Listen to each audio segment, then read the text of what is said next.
Did you guys get the notifications? Did you get the second notification that we're back up? What's up, Noah? What's up, Kenny? Najee to the moon.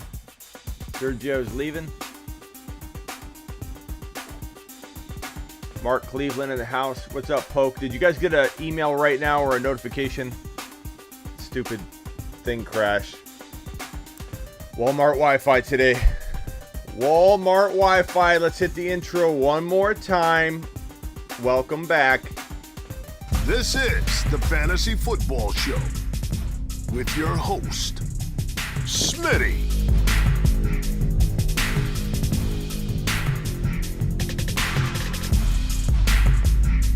Top 5 running back. You're watching the Fantasy Football Show. Smitty. Take a lap. Yo. Welcome to the show. Welcome to the show, everybody. Sorry about that crash. Walmart Wi-Fi today.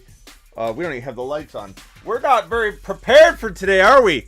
And as I was trying to say before this cut out, if you want to be a part of the Door League, the Door Gang, all you got to do is drop a 20 spot super during any show, and you automatically are inserted into the Door League.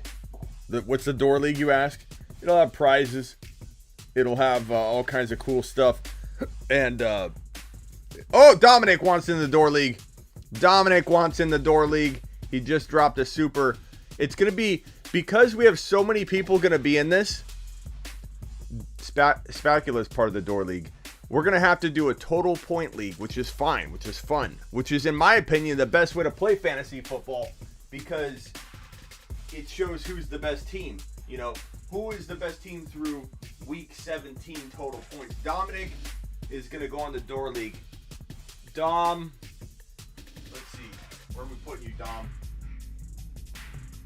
I'll put you right. We'll put you by Saquon. Is that cool? Right below Netflix.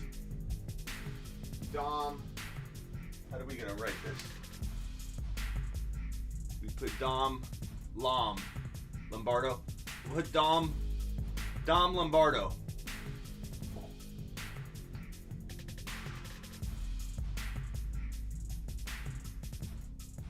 Dom Lombardo, baby.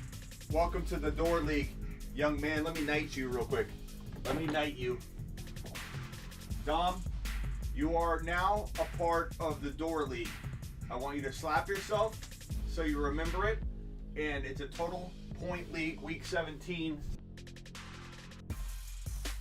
Whoa, I just muted that.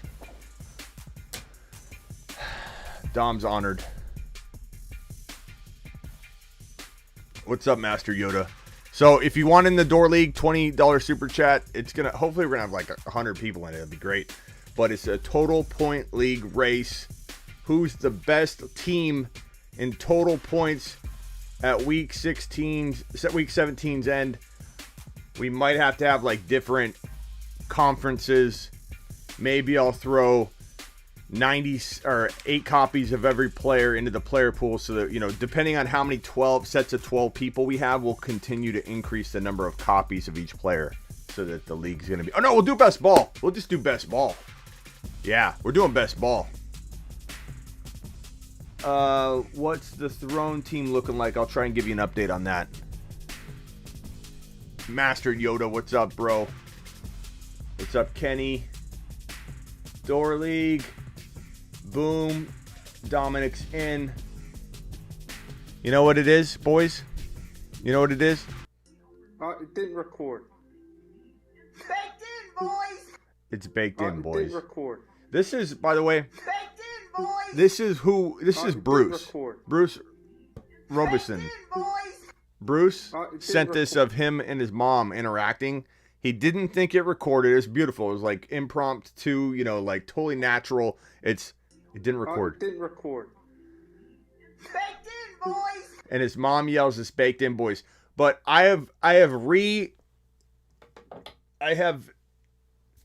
renamed Bruce Robeson to the Bruce.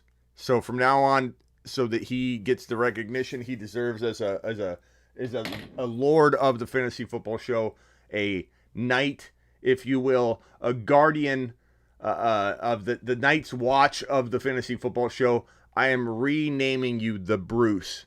Okay, so you are the Bruce, and we appreciate you donating your mom's time so that we can have this audio clip, which I asked for. Didn't record.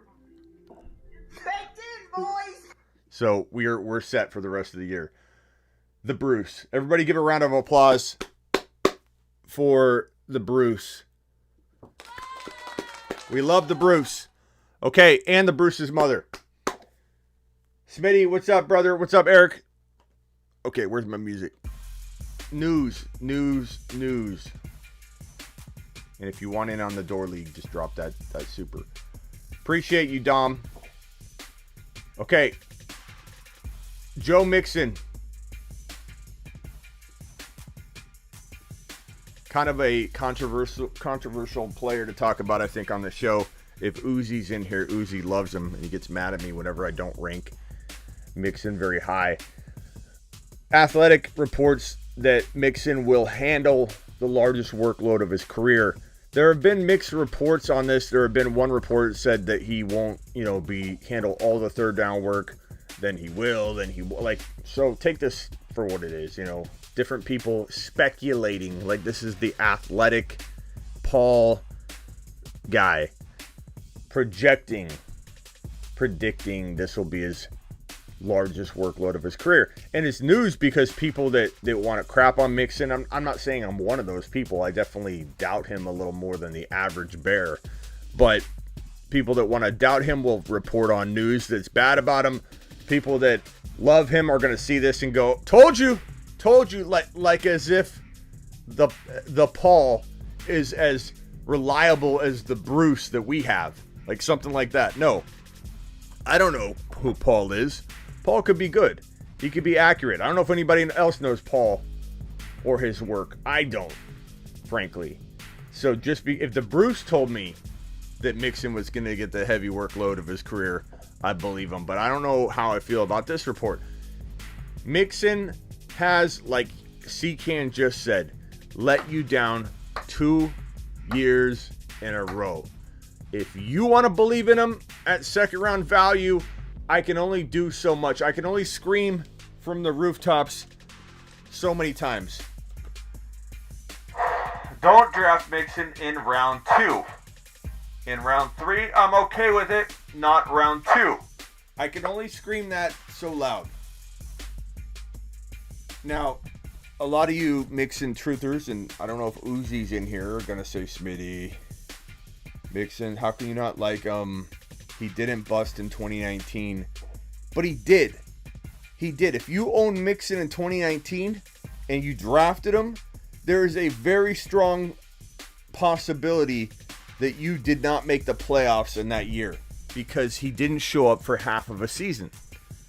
So you can say, oh, he ended up top 10.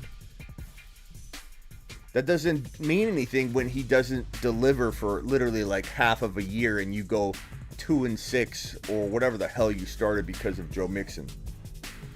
I understand where a lot of people are coming from.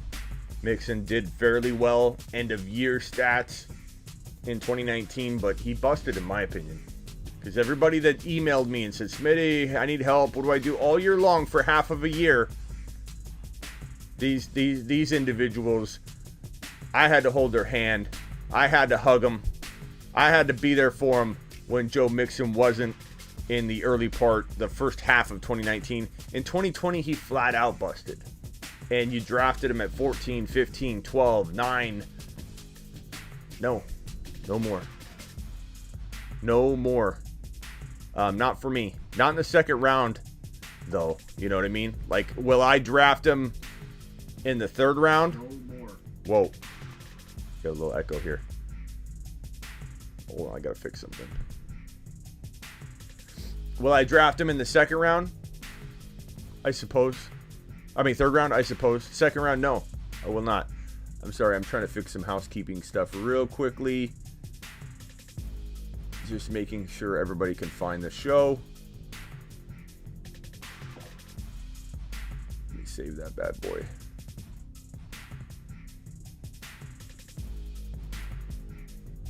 There we go. Sorry, I had to do a little housekeeping there. I'm gonna read your thoughts on it. Mixon. Second round is not baked in, boys. I'm sorry, Noah. The risk for Mixon is not baked into second round. It is not. It didn't record. Baked in, boys! It's not baked in, boys. Not in the second round, bro. Thoughts on 2.5 and redraft, not Mixon. Mixon, for me, like, if you want to do it, I'm fine with it. Like, I'm not going to tell you you're crazy. Any one of you, especially Mark Cleveland, my boy. But I'm not drafting Mixon in round 2 at all. Doesn't matter who follows it. Like, you can't name enough players that can go ahead of Mixon by round 2. You're talking about in round 2. I don't care about running back, wide receiver. You know me. I don't care. I'll go wide receiver to start my draft if I believe I can get the right running back. So you're not going to scare me or talk me into, hey, well, what if I want a running back? I'm not going to answer that question that way because I won't force a position. But you're talking about in round 2, you're talking about wide receivers that are guaranteed to be there at this last pick at 2.12. You're guaranteed.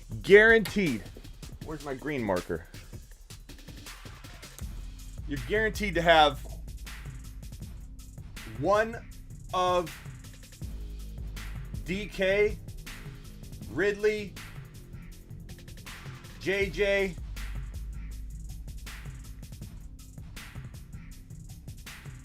AJ Brown.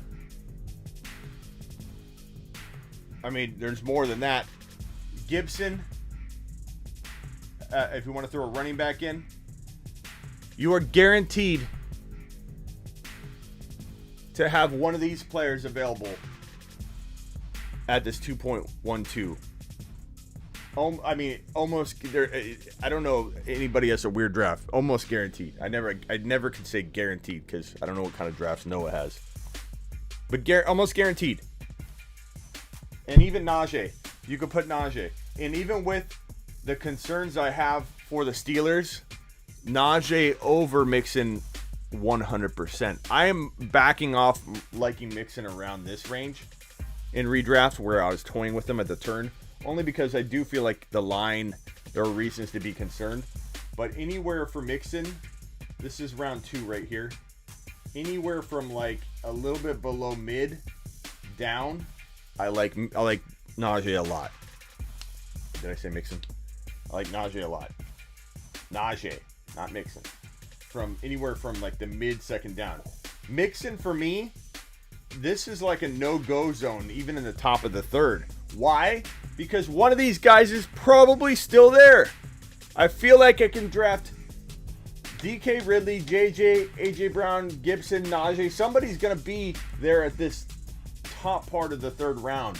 Mixon to me, maybe in the 3.5 to 3.12 range, which means Mixon will be gone.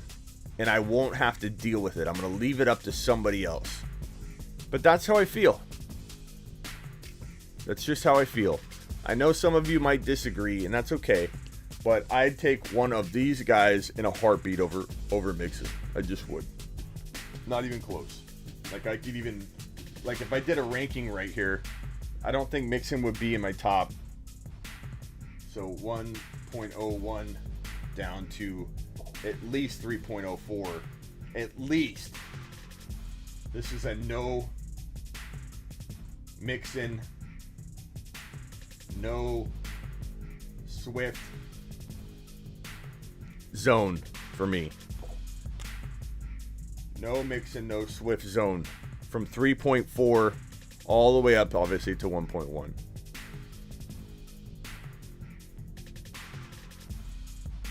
And I understand some of you want to buy into that things will be different, and they will probably. Like, he'll probably be pretty decent. He'll probably be third round value. Like pretty, if he stays healthy, pretty baked in there. If Mixon falls to the 5th, I'll pounce on it. So he can. You have worries about how bad Seattle's offense was last year, if not why. Seattle's a team, especially Russell Wilson, that can go up and down. There could be a bad year. Russell Wilson could have a bad half of a season. I'm not going to put too much stock into that. Chris Carson, who I have a lot of questions about every year, I like more this year than I did the previous years. And he came in ripped. He looks fit and ready to go. Maybe he stays healthy. So I think the running game has potential to kind of alleviate some of last year's problems. DK being inconsistent down the stretch. I really think that Seattle and Russell Wilson can get more consistent in 2021, and that's why I think Russell Wilson's one of the bigger steals in fantasy football. Last year, we had it was like, I don't know, 3, 4, 5.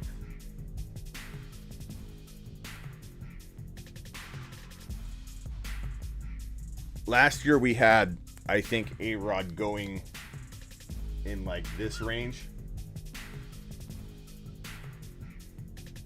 in 2020, which was a steal. Like, I came on here, I don't know how many times in a row in a live stream or whatever. I'm like, what are you doing doubting a 36-year-old quarterback, calling him washed up because of a 2019 season where Devontae Adams was hurt? Okay, Adams was hurt. It wasn't his fault. It wasn't A-Rod's fault. It wasn't anyone's fault. Let me check out my cameras real quick. Okay, there's that. There's that. Door cam. Okay. Sorry, I had a lot of technical issues that broke on me and I had to fix them. Everybody was saying in 2019, coming out of 2019, A-Rod's going to bust in 2020 last year because Adams was hampered and banged up at the end of the year coming off of the missed time he had. And so Adams missed a grip of time. The Packers had to revamp their offense, run a ton. They had no wide receivers. A-Rod looked different. And what did people do? They carried that into 2020. They're like, A-Rod looks different. The offense is now run heavy. No! And so A-Rod was a steal. A-Rod was a steal. All season long last year in 2020 at 8 to 10 round ranges. Well, guess what's happening this year? Guess who's the A-Rod of 2021? Guess who's the sleeper quarterback of 2021? You heard me right. Just because you know who he is, just because he's not an unknown player, doesn't mean he can't be a sleeper. That's not how I define it. I define it however I want. It's my show. And I'm going to tell you right now, Russell Wilson, 8 to 10 round steal. Absolute steal. Just like A-Rod was last year. No one's paying attention. No one's paying attention. Everybody's just assuming that this situation in Seattle that everyone keeps complaining about is going to be Jimmy G a sleeper. Noah, I've got a lot of Niner fans. Don't make me call that one out. Russell Wilson is your weight on a quarterback cheat code in 2021. And I think DK is going to be fantastic. Lockett's always underrated. Carson's ripped, looks ready to roll. I don't know where I rank Carson, though. I'm going to be honest. I'm liking him more, but I don't know that I'm taking him, in like the third round or anything. I could. I'm not saying I wouldn't. It's just hard for me to draft him there. I got to see who's falling. I can't. Guys like Carson, I can't put in a draft slot because I don't know where I would take him. It's situational based. I wouldn't even take him off of a regular ADP rank. Like, I couldn't. Carson's just one of those guys. Lance is coming in at some point. There's no way Noah says Jimmy G is sleeper. He could do okay, but sleeper, like in terms of fantasy, like he's undraftable. in my opinion. And I think Jimmy G. So if we were to rank like quarterbacks, QB ranks 1, Mahomes, down to like number 10. So who would this be? I mean, this is arguably Brady, Stafford, Brady, like Ryan, Stafford, Brady, because there's so many good quarterbacks this year. But let's call it Brady, which is a steal. I'm not saying this isn't a steal. I know a lot of people will be like, Brady, how's Brady number 10? Like, it's a great QB class. So if this is a Brady-ish like player, where's Jimmy G, bro? Like, way down here. Like, Jimmy G's like 20, But if Trey Lance comes in, Trey Lance could easily be like in that like 8 to 10 in terms of like production. So like when Lance gets in there, because he runs, the offense is so lit for him, it wouldn't shock me if he produced like that. You don't draft him. He's not even starting yet. So you're not going to draft Lance there, but Lance has the potential to be a fantasy starter. Jimmy G doesn't, especially given that he's got potentially like a short leash. Because imagine if Jimmy G comes out and throws a couple INTs, like what's going to happen then? So, I mean, believe in him if you want, Noah. I'm not touching Jimmy G. He's on borrowed time, bro. He's on borrowed time. At some point, Trey Lance to the Bay, going right into the end zone, bro. We're calling the Bay the end zone. Trey to the Bay. How many times is he gonna go to the Bay a game? Once on the ground, once through the air. Even if he had like 180 yards passing to kick off his couple games, like per game, he's like 180 yards passing, 200 passing, never getting like massive amounts of passing yards. He's still rushing for like 40 yards and a score, throwing 1 or 2. Like he could easily be that 180 yard 3 TD performance, you know what I mean, in that San Francisco attack. Matt says Sermon top rookie running back. He could be. I love Sermon. If we're ranking Sermon, God, when the live stream crashed, we lost all the live viewers, and it's like YouTube doesn't send out a second. It sends out a notification potentially on your phone or email, but not the other. It doesn't do both. 95% QBs drafted as a top 5 QB start by week 4, says Big Bub. So as for the rookie running backs, so rookie RBs,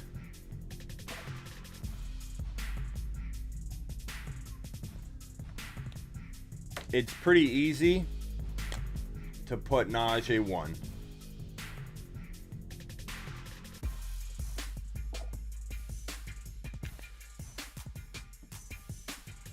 We'll put 5 over here if we need it. Okay, so Harris 1, pretty easy. Number 2, I think most people by now have Williams number 2. I think some people are warming up to Carter. Or probably ETN, sorry. ETN, then Carter. And then probably Sermon, right? That's probably how most people see it right now. Am I off base there? We'll talk about the upside now, but is that about where you think everybody's ranking these rookies? Anybody want to comment and let me know what you think? I imagine that's where everybody sees it at this point.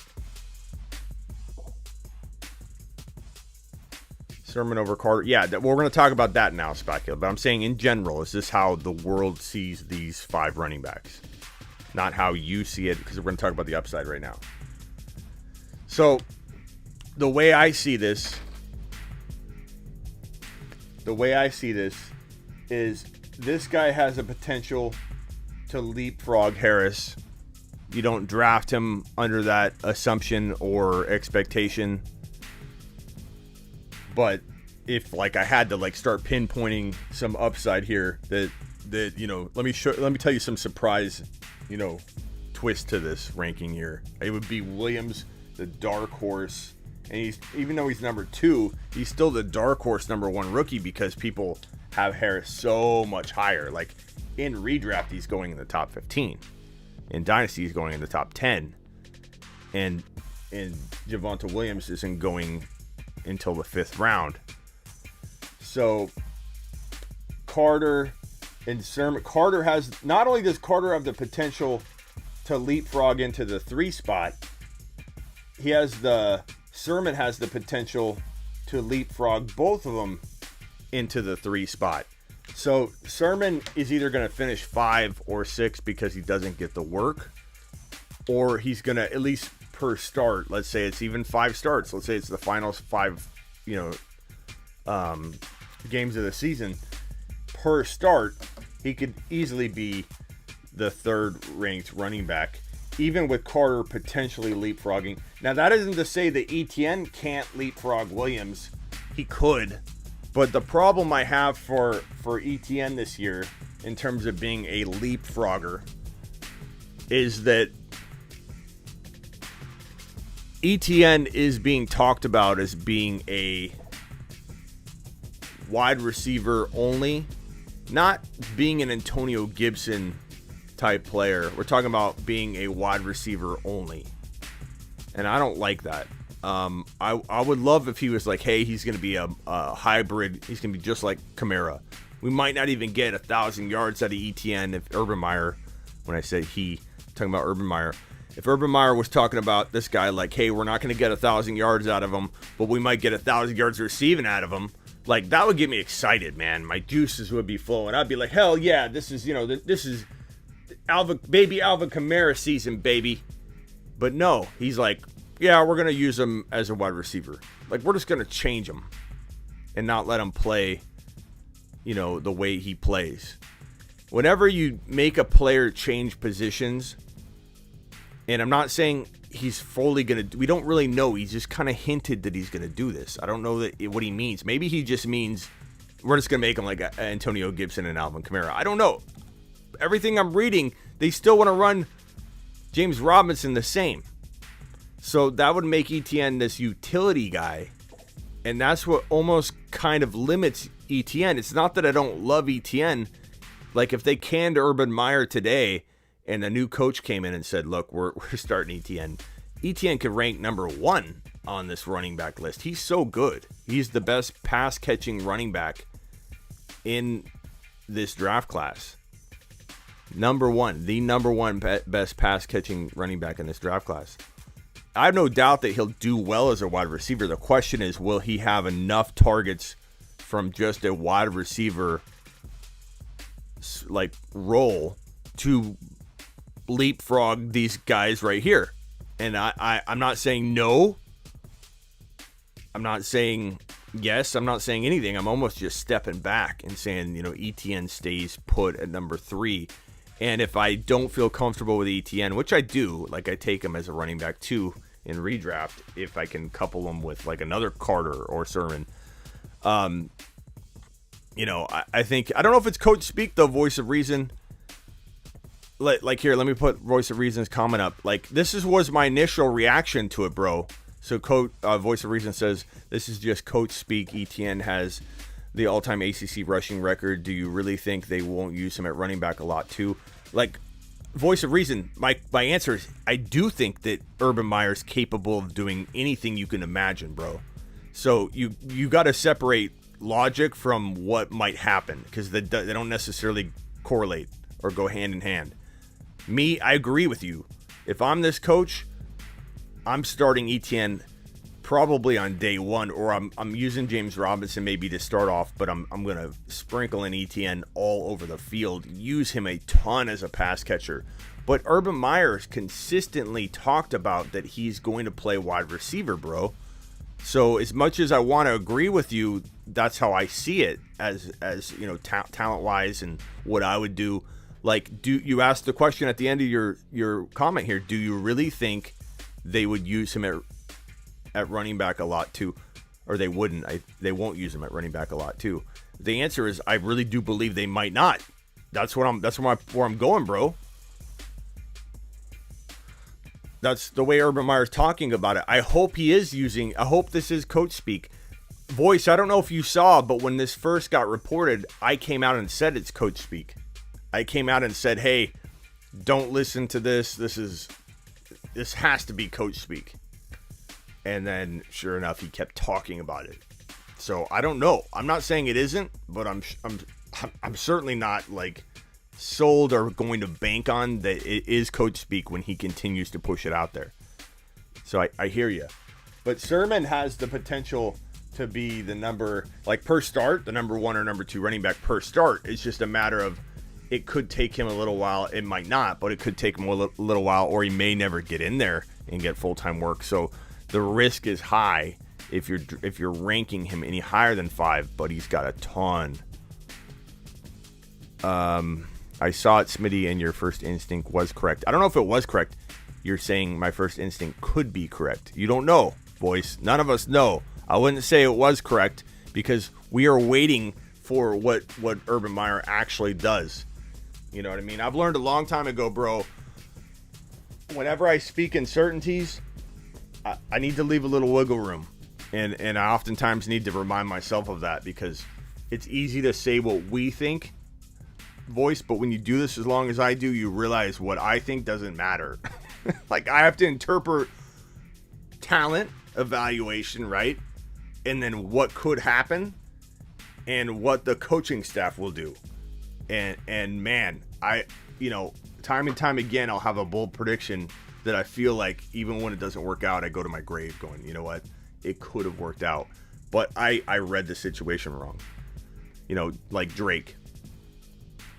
I really believe Drake would have been on fire if Arizona would also have thrown the football to him a ton. And I didn't see that properly. I missed that. Take a lap on me. Take a lap. But I do believe he was worked a ton, and there was evidence that they loved him, but they didn't want to throw the football to him. And that worries me about this Cardinal situation for 2021 because we've seen it. We've seen him fail to use the running back properly, and I just don't think that Edmonds, who was already there, and they didn't lean on him when they had a chance to. Drake got hurt, and they're like, they could have easily said, Drake, get healthy. But no, they're like, Drake, you're injured, get out there. We don't trust Edmonds with the football. Like, that's how it felt to me. So this year, I don't think, they're just going to give Edmonds so much more work and throw the football to him. Like, I'm in Arizona, and I honestly feel like the running back is going to be a muddy situation all year. But again, voice, this is you speaking from reason, bro. They didn't draft him in the first round to play him at a different position. Like, the coach is telling you that he is, though. I'm not saying you're wrong, but you can't go into your draft just completely saying, well, logic tells me, and you're right, voice. I'm telling you, you are correct. You are correct. You are more correct than the coach. But it doesn't matter if he keeps saying that he's going to run him at wide receiver. All I'm telling you is you can't go into your draft ignoring that entirely. You got to factor it in. You got to let it diminish his value a little bit in your mind so that you don't go drafting him 100% telling me that this has to be fake. You know, it could be, but you have to factor it in because it keeps getting pushed out there that ETN won't be run very much at all. And I'm agreeing with you, and I believe there's a good shot that they, even if they think they're not going to run him, once he runs, they're like, we got to give him the football more. You know what I mean? Like, that's what I'm banking on. But you gotta factor in what they're saying. You can't just say, no. Logical people wouldn't do that. You wouldn't draft a running back in the first round and change his position. This is Urban Meyer, bro. This is not a traditional NFL coach. This isn't even an NFL coach yet. Like, we don't know what he's going to do with ETN. He's coming in there just I don't know, just bag of tricks. What could I do here that's odd and off base? I'm going to do it. That's how I feel about Urban Meyer right now. I don't know if Urban Meyer is going to work. I don't know. He might be a genius. Who knows? Thanks for the content, Smitty. Appreciate what you do. Go Hawks. I appreciate you, Devin, but go Suns, baby. Suns in 6. Suns in 6. But I do hope the Hawks win though, because I do want Trey against Booker. Trey Booker. This will be the most elite matchup in recent memory for a finals head-to-head. Up and coming top 10 overall potential talents in the NBA. Some will argue that Booker can't be thrown into the top 10 yet. Some will argue Trey can't be thrown into the top 10 yet. I beg to differ. These guys are in right around that range. They're about to be born and turned into top 10 overall talents in the NBA. They're getting better too. These guys are young. They're getting better. We got Booker locked up here in Phoenix, so I'm excited about that. We're going to probably lose Chris Paul in 2022 because he opted out. But maybe he opted out to do a long-term deal and give the Suns a discount to stay. I don't know. I'm not sure. But give me. Oh, maybe he means the Seattle Seahawks. Here I go on a rant about NBA basketball. Sorry, Seahawks. Okay, my bad, Devin.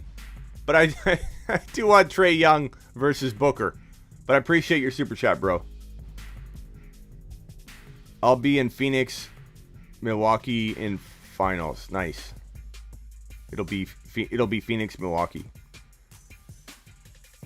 Crowder surprised me last year. Can't see him staying healthy, though. I agree. I'm not going near Crowder. I see Crowder being, like, mock draft pretty high, and I don't really like that. All right, so we're done with the Mixon stuff.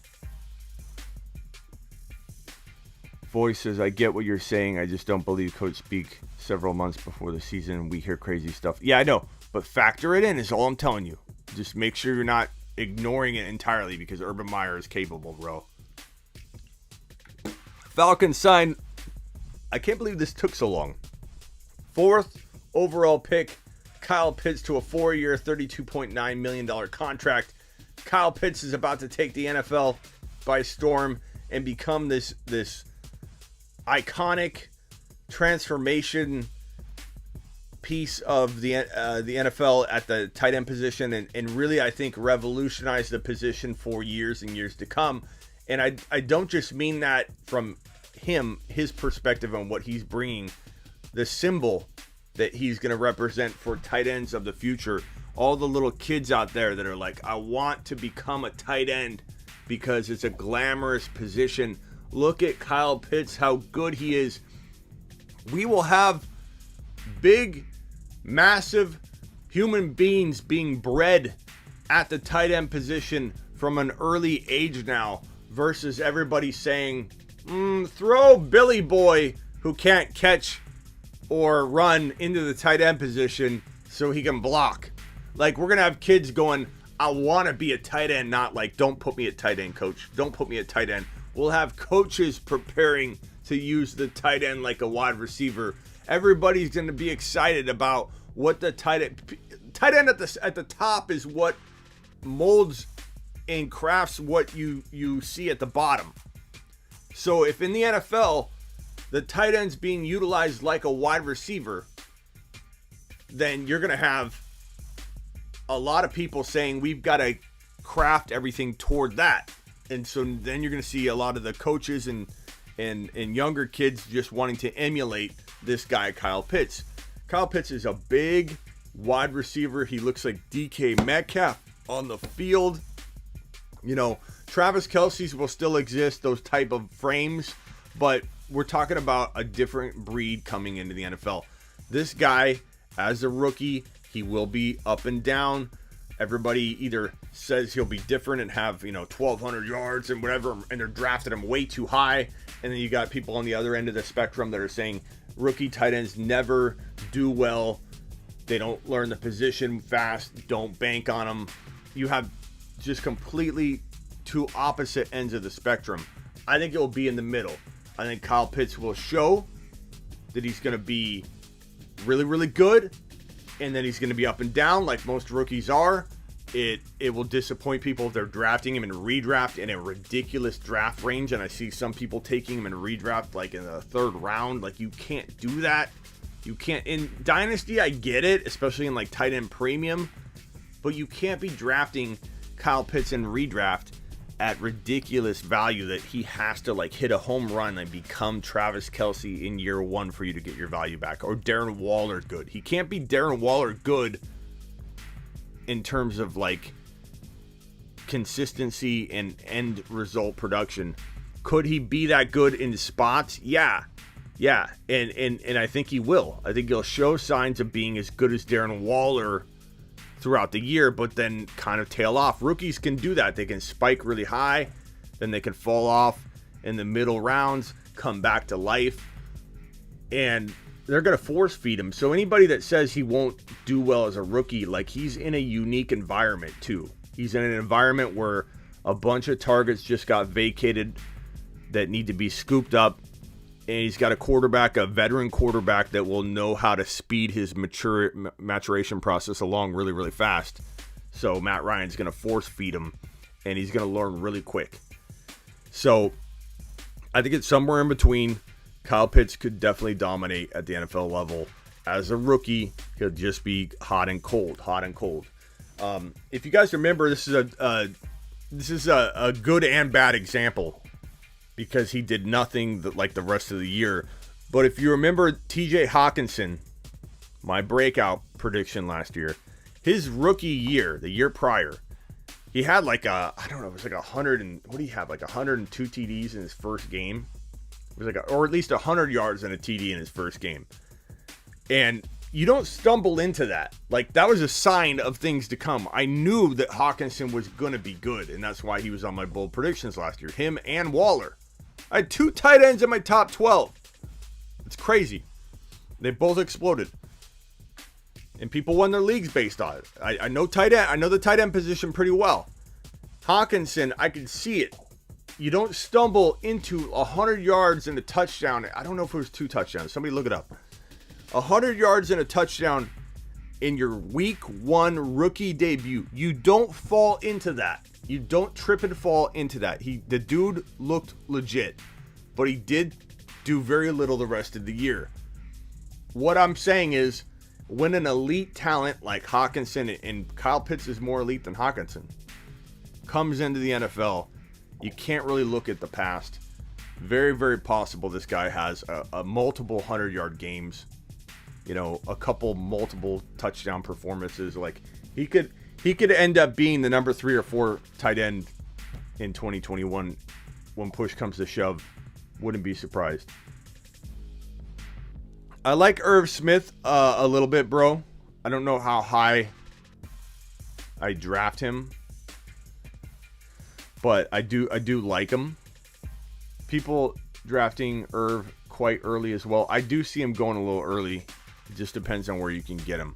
My tight end go-tos in 2021.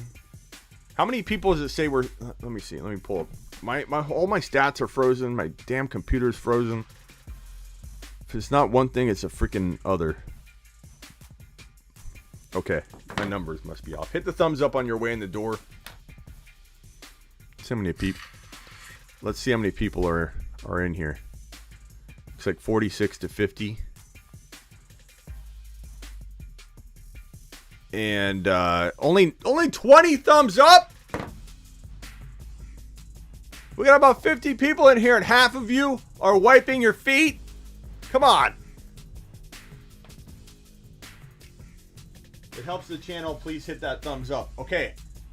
What were we talking about? Tight ends? Oh, yes, tight ends. Let me pull up my tight end rankings and then go over those bad boys. So I probably would say,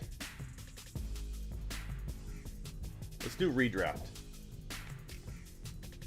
2021 tight end ranks.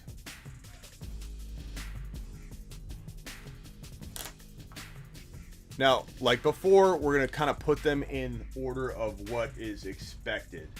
And then I'm going to show you what I think can happen. So everybody stop freaking out. I know I'm going to see it. It's going to be spatula or voice of reason. Somebody's going to go, no. Put so-and-so ahead of, what are you doing? So I'm just going to put them in general order. And then we're going to move them around, okay? So Kelsey's the consensus 1. Waller is the consensus 2. Kittle, the consensus 3. And then I'd probably say Hawkinson, Pitts would be the consensus here, because there are enough doubters of Pitts that he doesn't get put at 4 on the regular. There's a lot of people that have him at 4 or even 3, but there are a lot of people that doubt him too, so it puts Hawkinson above him. And then you got like Andrews,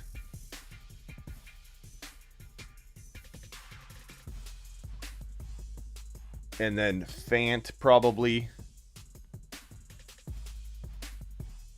and then I would say either Goddard or Logan Thomas.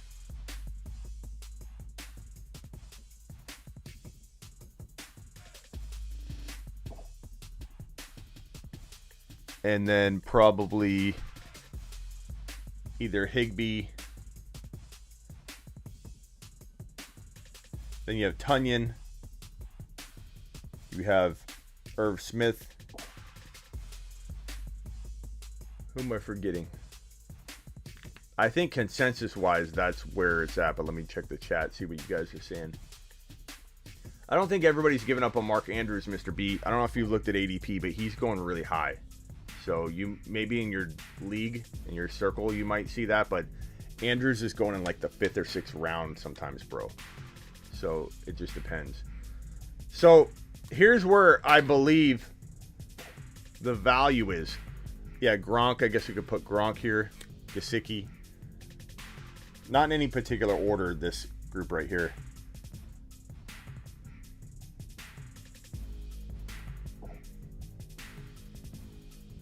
Gesicki. Probably my favorite tight ends to draft in 2021. I'm gonna highlight in blue the guys I love. The guys I feel like are super valuable. No, it depends on your circle voice. Andrews is going in like the 5th and 6th round in a lot of draft. It's crazy. He's going either super high or what you're saying voice, you're seeing it that he falls. It kind of depends. Tunyon, Higbee, Logan Thomas, Noah Fant. Those are the value tight ends in 2021. The guys that you can get really late that can produce top 5 tight end numbers. Like maybe they creep into the 5 spot. You know, I wouldn't say they are lock at all, but I just think that these are the you could even say Goddard, sure, but these are my 4. Fant, especially. Imagine if they get A-Rod. Like, there's still a decent possibility that Rodgers gets drafted. You know what I'm saying? Or gets drafted, gets traded. I'm tired. There's still a decent chance that A-Rod gets traded to Denver. And Noah Fant would go up. Where would you guys put Fant if A-Rod got traded? I want to see in the chat right now. If A-Rod got traded to Denver today, where would you all move Fant? To number 4? Number 3? Number 5? Like, where would Fant go if he got A-Rod? It's not 100% like likely he even gets traded. A lot of people think it's a lock that he gets traded, but he still could end up in Green Bay. Big Bub says 4. He would draft Fant at 4 if A-Rod was traded to Denver. There's still a decent chance he stays, but there's also a very decent chance they trade him, and there's a very decent chance that A-Rod holds out or opts out. Big Bub says 4-5. I'm sorry, right? I'm sorry, but right now I have Gronk inside my top 6, and that's okay. I mean, that's not crazy. The guys I worry about, I still worry about Andrews because I think he's getting faded in some cases, like Voice said, and in other cases he's going high. So this just depends on where he's going. If Andrews is going the 5th or 6th round, I'm out because I'm waiting for one of these guys. But if Andrews falls to where these guys are, then I love Andrews. But it just depends on where he's falling. But I worry because we've seen him vanish before. And I really worry about Lamar Jackson. I worry people might be drafting Hawkinson too high. Depends where he goes. Only because Detroit's not going to score a lot of touchdowns in 2021. They're not going to get a lot of red zone opportunities. They're not going to move the chains near as much as they used to. There should be a lot of targets for Hawkinson, but that doesn't always translate. You know, it doesn't just mean he's going to be absolutely elite. He'll probably have the receptions, but the touchdowns will probably be down. So I worry a little bit about him. I obviously worry about injury with Kittle. And when you take Kittle, you got to take him like in the 3rd round. So your draft capital is huge. Your investment. I worry a little bit about drop off with Waller because look at Andrews after exploding how he vanished. So I don't worry about Kelsey, obviously. But I don't know that I want to spend the draft capital when I can get a Fant in like round 7 or 8. So it's not that I don't like Waller. It's not that I don't like Kittle. It's not that I don't like Hawkinson or Pitts or Andrews or Kelsey, obviously. But I'd much rather find the next.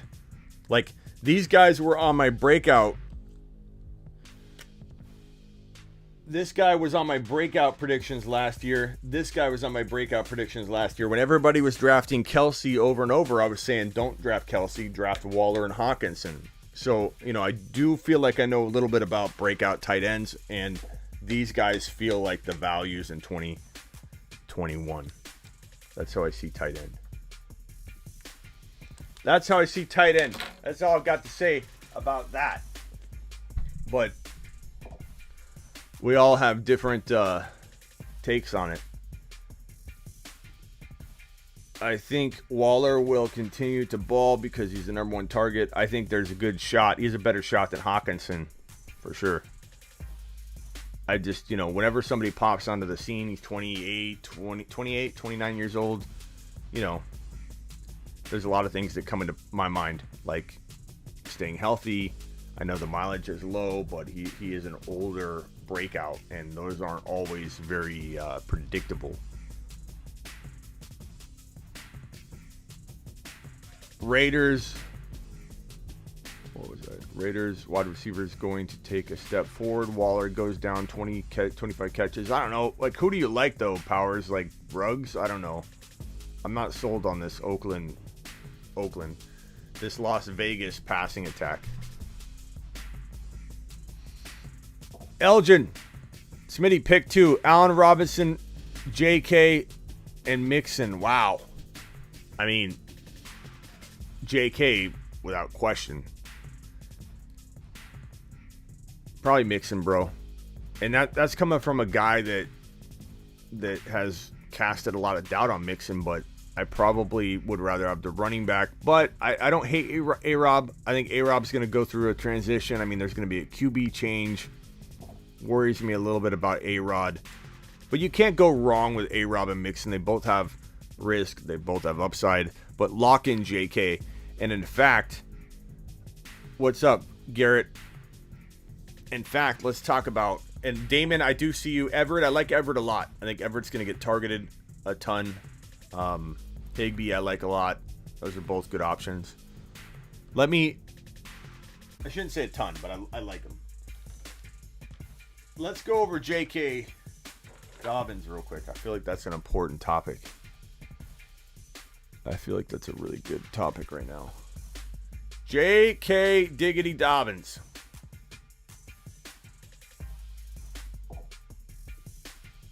We're going to go over wide receivers. I think we'll change this to tight ends because we've been doing a little tight end show. A little tight end show for you.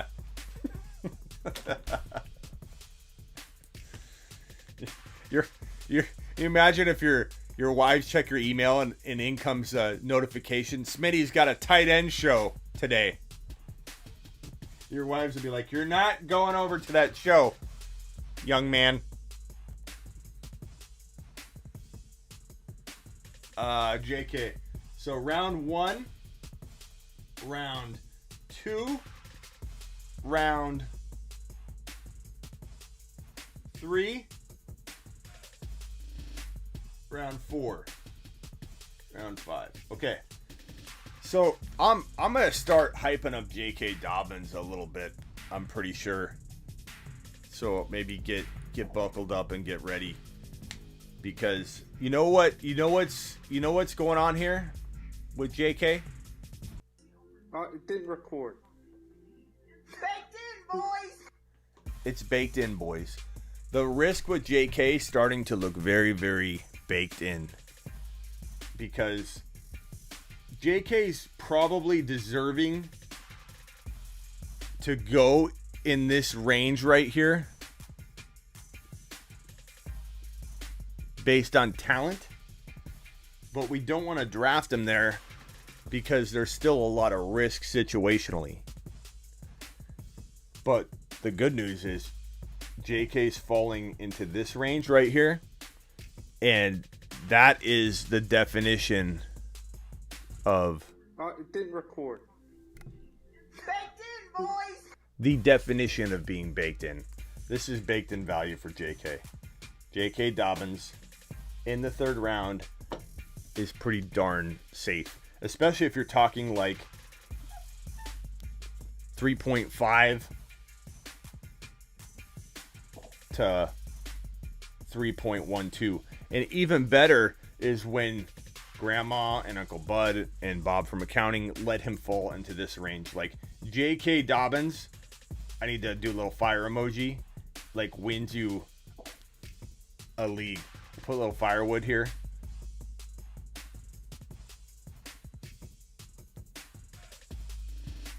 J.K. Dobbins is on fire in the 4th round, and he falls there sometimes. It's insane. It's insane in your grandma leagues. It's crazy. But he's absolute fire here as well. Like, I'm starting to love JK. Like, if you do a league where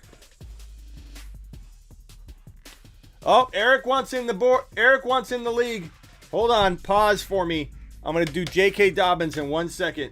JK, pause for me, because Eric wants in the door league.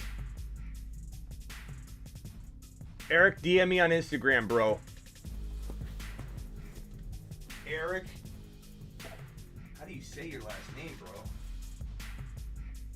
How do you say your last name? Eric with a K.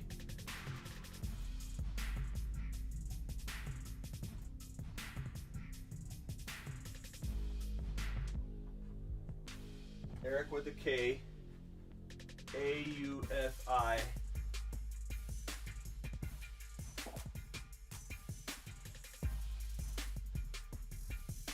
E-R-O. Okay.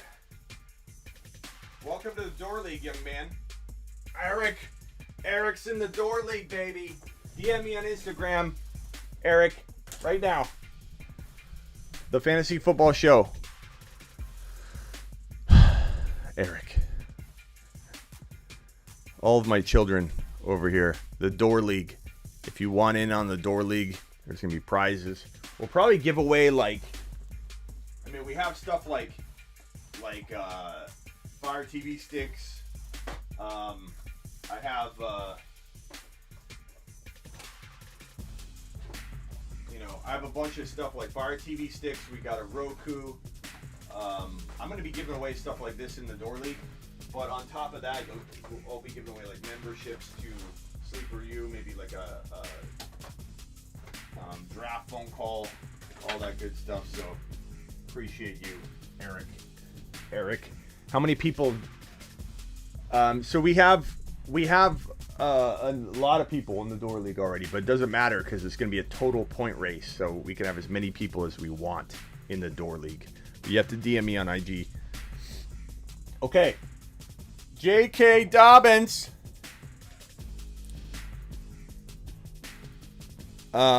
We're not doing any kind of cookie league in that, but we'll be giving away prizes and all kinds of good stuff. I'll see if I can get a jersey involved too. So it'll be a ton of good stuff to try and battle it out for.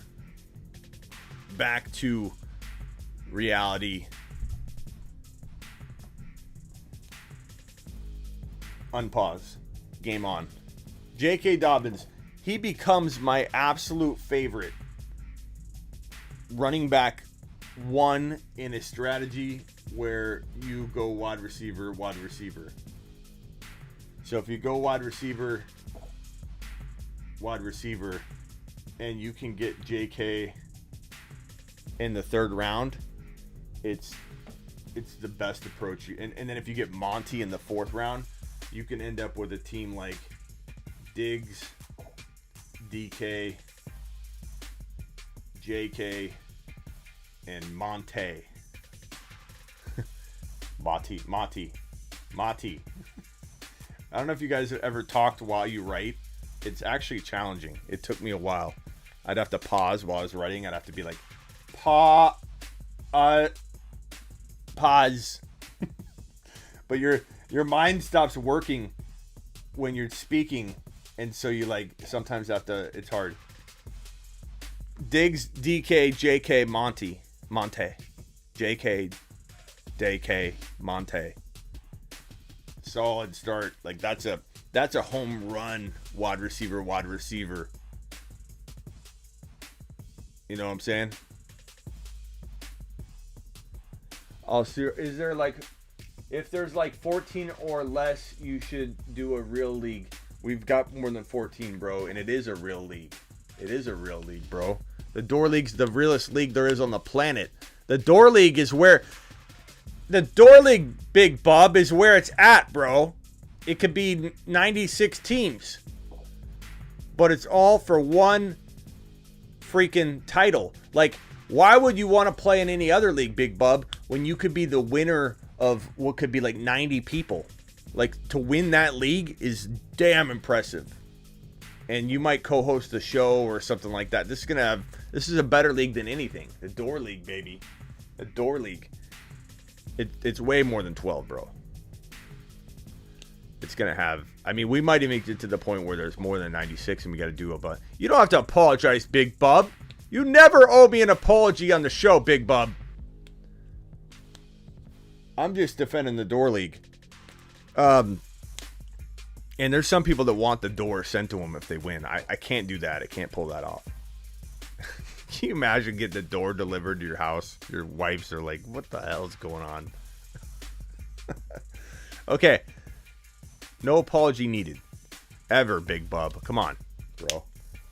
This right here wins. This could win a league. Especially if you get, like, in round 5, let's say, Javonte Williams. Round 6, you get Herbert. Can you imagine that team? Herbert, Javonte, that's a good team. Or in round 5, you could get lucky and Kyler could fall or something. Like, that would be a sick start to a team. You apologize, no more apologies. Okay. Kyler, Monty, JK, DK, Diggs. Or, you know, if you don't want DK in there because some people are really upset about DK's finish and they don't want anything to do with them. DK's dead to them. Look at that. Diggs, Jefferson, JK. Or if you don't like Jefferson, if that's too early for you, how about Ridley? Ridley, okay. Diggs, Ridley. If you don't like Diggs, how about this for you? AJB and Hopkins. However you want it. That's pretty solid. Now, the one problem you're going to have with this is I'll have to get a new door every year. That's why I'm not giving up. This door means a lot to me because these are my hardcore. I'm not saying if you haven't super chatted, you aren't hardcore. Some of you have super chatted way more than $20. So, you know, don't take that the way I'm saying it. But this right here, this door is special because it has people that came together. We organically thought of an idea to create the door league. Just in the like, it's got a lot of meaning and a lot of impromptu to it, and it's. First of all, I got my degrees on there. I can't really give the door away, or I'm giving you my degrees as well. But that's a special door, and every day that I walk out, I see your guys' names on it when I leave the studio. Let me give you an example. Ready?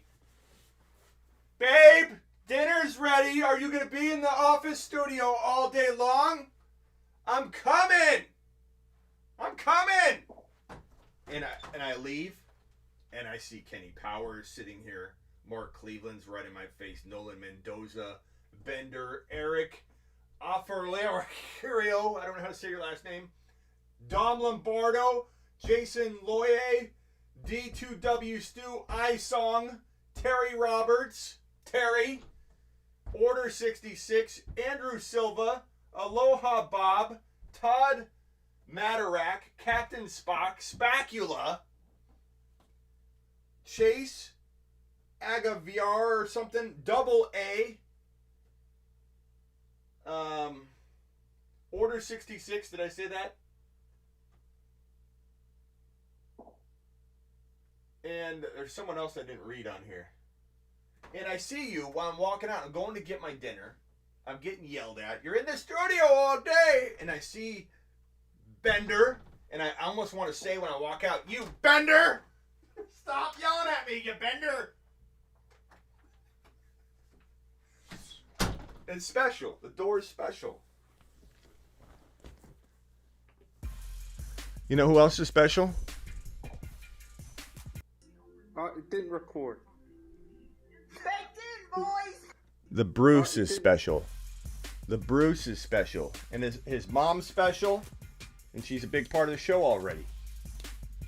You know who else is special? J.K. Dobbins. J.K. Dobbins is special. Because J.K. Dobbins is going in the third round.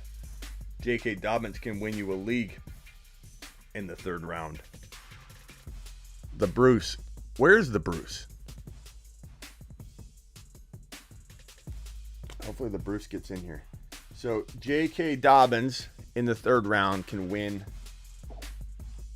leagues in round 3.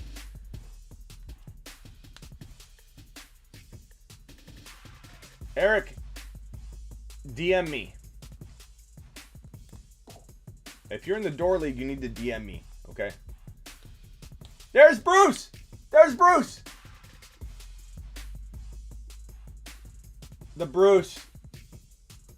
The Bruce, right here. There he is. It didn't record. Baked in, boys! The Bruce. Bruce, I don't know if you saw it, bro. Were you here earlier when I knighted you? I might have to redo it. You have become a guardian of the show, and we're knighting you and giving you a name, the Bruce, protector of the realm, one of the protectors of the realm. From this day moving forward, the Bruce, or Spacula calls you Brucey. And then we have Bruce's mom, who is now It didn't record. an icon Baked in, boys! on the show. It didn't record. I knighted you again, don't worry. Okay, so J.K. Dobbins. So what happens if you have, let's say the 12, let's do this realistic like, okay? So you have I saw a question about this earlier. You have the 1.12 and the 2.1, which means you've got the 3.12 and the 4.1. So those are your draft slots. What do you do?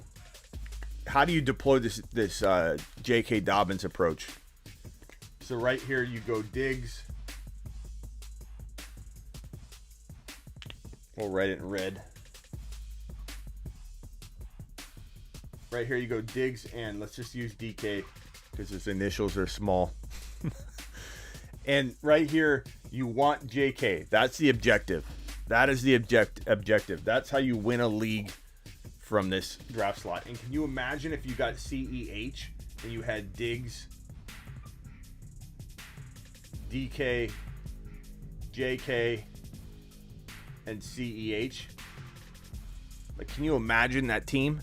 That's a solid team. That is a win a league team. That's how you crush the 1.12 draft slot. You crush it. The problem is, will JK be there? Half the time he will be. Half the time he won't be. Misses the Bruce. The Bruce and misses the Bruce. I like it. So, I guess I would say to you, can you trade up? If you get the 1.12 and 2.1 and you don't think you can get JK, can you trade up? Can you at least get CEH here? What if CEH and JK are both gone? What do you do with this draft slot then? It becomes problematic. You really have to try and get one of those guys in these draft slots. So I guess I would recommend trading up a few spots into right here so that you could get JK. If you think for any reason you won't be able to land him. Monty and then Monty here, whatever running back here. You don't have to go running back either. I've gone Josh Allen here. Like, I don't care. I go with the best player available. It depends who's the best player. Josh Allen isn't always the best player there, but that's how I feel about that strategy. It's very, very much worth trading your like 7th rounder, like, or 8th rounder, and just throwing it in to get the small move up. So we're talking about like a 4-spot move up, and give somebody your 8th rounder. Just say, here's my 8th rounder. Take it. Take my 8th rounder. Just take it for free. So you lose your 8th rounder. Who cares? Who's going in the 8th round anyway? A bum. That's who's going in the 8th round. Throw it in. Throw it in to move up 4 spots. People are weird. People are on the clock. A lot of the times, you get somebody to make a trade. Somebody will go from, let's see, 3.05 to your 3.11, let's say. Somebody will move down to that spot right there because they don't know who they want right here. And this buys them more time. It maybe makes them feel like, oh, the decision will be made for me. Like, your best hope is to target. So if you're doing this trade, let's do it like this. 3.01 down to 3.12. Sorry, the Bruce. We got to move you real quick, buddy. So this is you. So you have all of these draft slots all the way up to the 3.01 to try and acquire. So you go to this guy at 3.5 and you say, I'll give you my 8th rounder. He says, no, get out of here. You go to this guy. He says, no, get out of here. You go to this guy. Maybe you offer your 7th. I don't know, because you're getting higher. He says, this is the guy. This is your target. He's the one guy in your league. He's indecisive Bill. Indecisive Ian. Indecisive Ian's like, I don't know who I want. Like, can you make the decision for me? Sure. I'll give you my 3.12. And guess what, Ian? Since you're such a conservative man, I will give you this extra pick, this 8th rounder. Try and give him an 8th rounder. And then Ian thinks he's saving. Like, he's a penny pincher anyway. He's like, dude, give me an extra pick? Are you kidding me? And I don't have to make a decision today? Like, trade with Ian. Indecisive Ian. He'll do it every time. But you see how you got to poke at different guys? You can't just go to the one guy at 3.5 and he says no, and you come back to me and you say, Smitty, Ian won't trade. Or Steve won't trade. Go to indecisive Ian.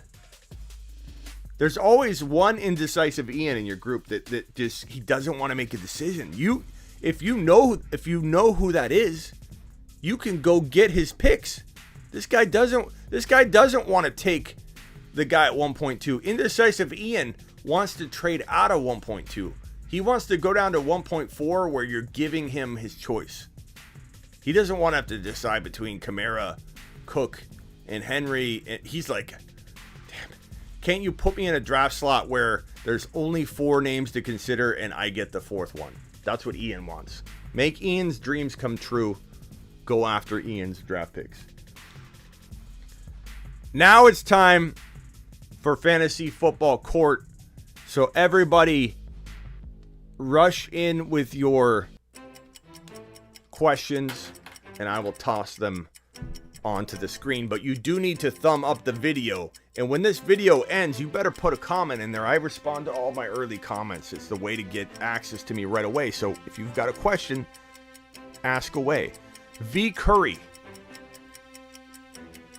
wants to know, Waller 3.1 a reach? I'm going to tell you, bro. I feel like it is. I like Waller.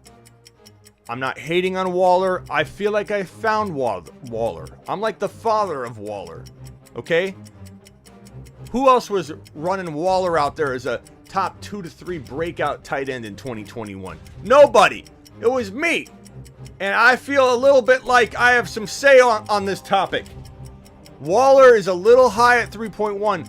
It's not horrible. You could definitely draft a good team. Some of the best teams I've mock drafted have had Waller at the 3rd draft slot. I don't hate it, but the talent is so rich at 3.1. You're talking about Jefferson. You're talking about DK Ridley. You're talking about a whole bunch of talent that, in my opinion, can be number 1 at the wide receiver spot. And that's more valuable in my mind than going Waller. If you have the 3.1, that means you also have Christian McCaffrey already, or whoever you drafted, because you probably have that 1.1 pick, right? Give me McCaffrey.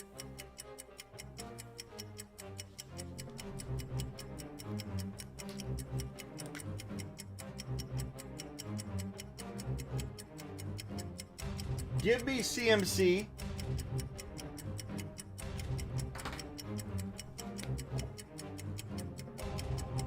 Give me JJ, and give me another wide receiver right here.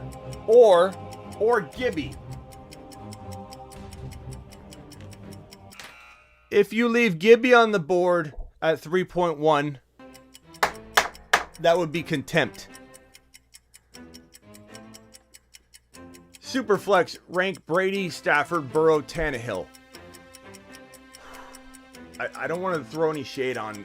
I'm going to go Burrow, then the rest. And the rest are like neck and neck.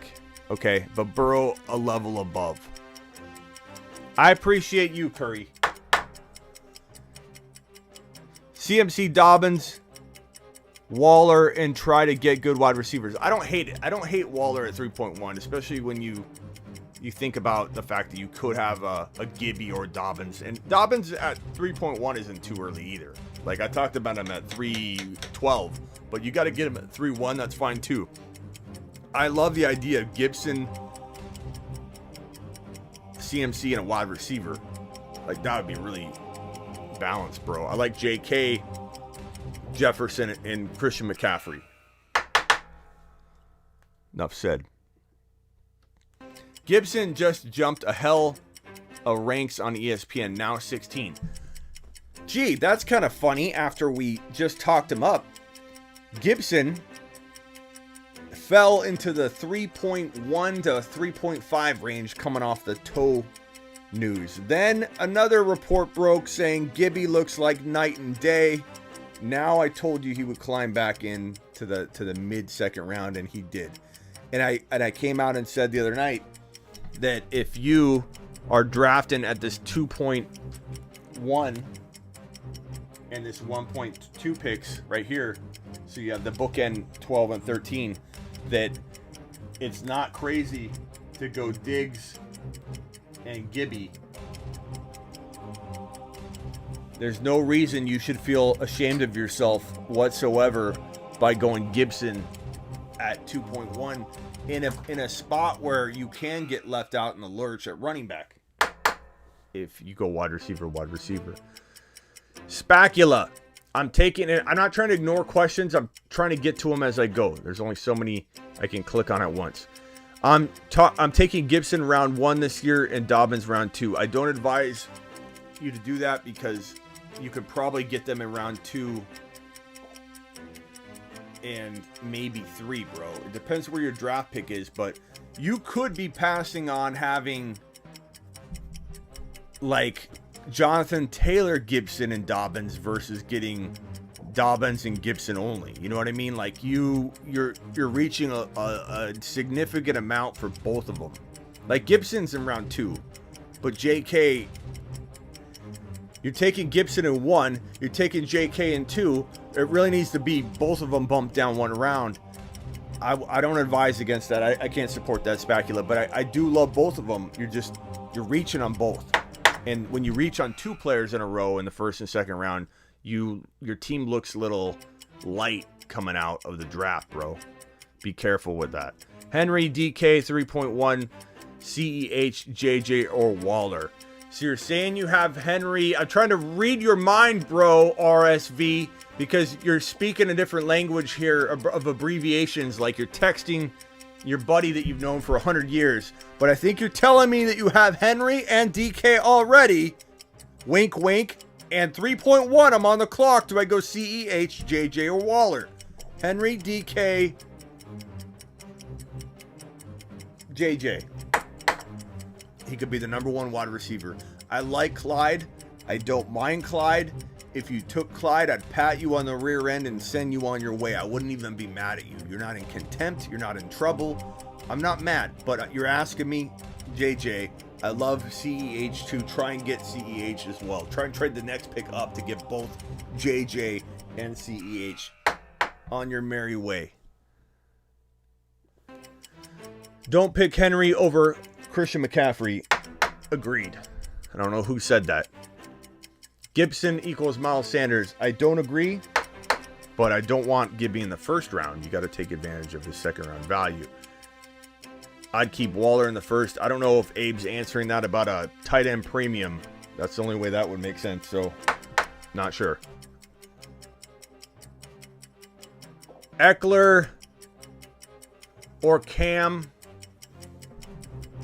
and I'll DM you. Thank you, Eric.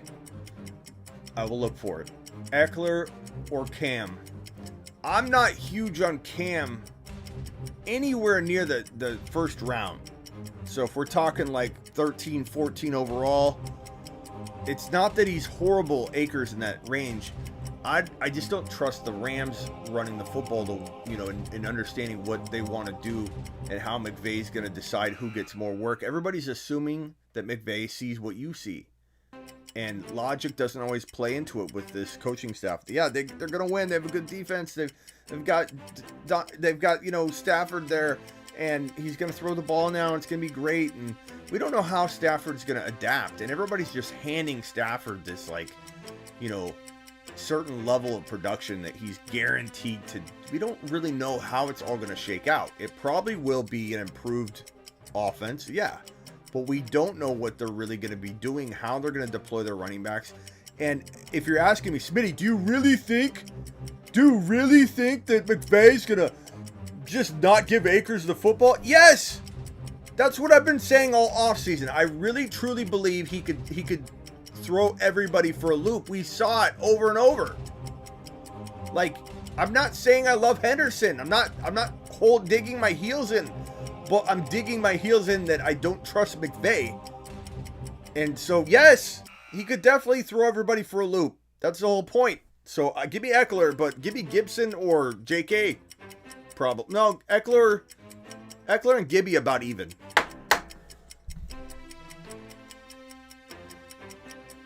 AJ Brown or JJ. I think, Alex, you try and draft Jefferson below AJ Brown because you can, but push comes to shove. I'm getting on a plane that's going to go missing, and for a couple hours, and the draft's going to be over. I can't make trades. Let's say there's no trades involved in the league, and I just want to get my guy. I'm drafting JJ. I mean, I love JJ, bro. I love him. AJ Dillon will break out this season. I don't know that I would word it like that because injury has to happen, but you know, Sermon, I'm saying the same thing about Sermon, so that's kind of hypocritical if I want to allow this kind of verbiage in my courtroom that's speculative, but I'm going to go ahead and approve it. I'm not saying I agree with it, just that you can make that prediction in this court. But I think Aaron Jones, you know, has to get hurt. It's not going to happen unless that happens, and I don't wish that upon anybody. We don't want anybody in this court to get hurt. But, like, I approve your boldness, young man. I approve it. Thoughts on Gabe Davis and Van Jefferson? I mean, Gabe Davis is interesting, but neither one of them I'm drafting with the expectation that I will use them at all. But I do kind of like Gabe Davis a little bit. I think he you know, someone's going to be catching footballs in Buffalo. Judy or Ayuk, this might be a little controversial because I have a lot of Niner people amongst us right now, but give me Jerry Judy. I love Jerry Judy. And imagine if A-Rod gets traded to Denver, what all the Jerry Judy doubters are going to say to us. You got lucky, bro. You got lucky. Where am I taking Jamar Chase? I love Jamar Chase in Dynasty. Top 6 potential wide receiver production by his second year. He could be a top 10 wide receiver as a rookie, though. He really could. He could get 1,200 yards and 10 TDs in 2021. With rapport with his old college football quarterback, he's got more rapport with Jamar Chase than he does with his other wide receivers on the Bengals. He does. Like, it's crazy. I like him as a very late wide receiver, too. I think people reaching for him in redraft as a wide receiver 1 are reaching. You need to deploy patience and, you know, draft him in another league before you force him into a high draft slot. I don't know exactly what ADP he's got right now. It'd have to be a case by case who's available when I decide to select him. But I'm going to say like elite wide receiver 3, low end wide receiver 2 with upside for tons more than that though. Smitty, I have to bounce. Love the show. Glad to be a part of the show and the Door League. Message me. I'll look for you, Eric. Appreciate you.